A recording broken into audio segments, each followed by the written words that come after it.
Hello everyone. Pauli na ko from church no. Musakay lang pud ko dere sikad later on kay murag gabi na. I just wanted to share this very important lessons na we may not know as Christians. Today hapit ko na late or na late jud ko pero luckily apas pa ko sa homily ni Father. I forgot the name of the priest who led the homily today. Pero ano na siya, medyo oldie. Tigungo na siya gamay. And today it's very different for me, no? First church for the year. I was able to do my tithes and offering. Thank you, Lord. May the offer become abundance and will help many Christians. Also, I was able to approach the priest kay na ako gipangwata na very important kaayo. Dili lang para sa koa. Kasi first before ako nag-ask, I gave him a little background. What was my religion when I was 10? Kasi as you all know,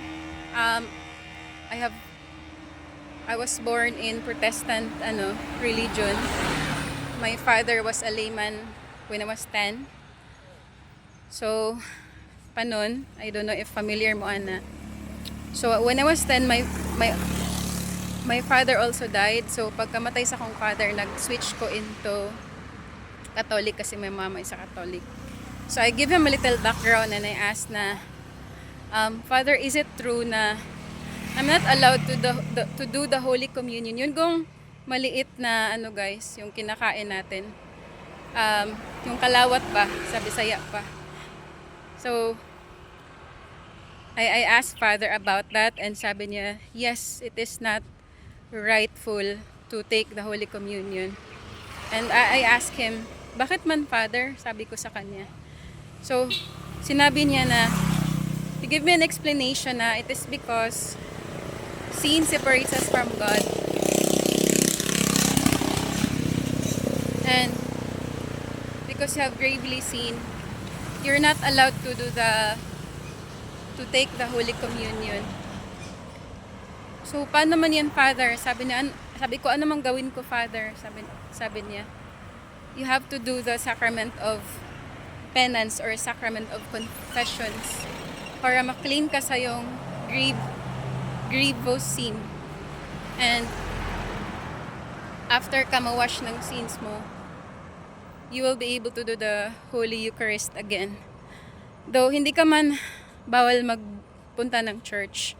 So from there, akala ko parang sabi-sabi lang and out of confusion, I get the chance to na magtanong.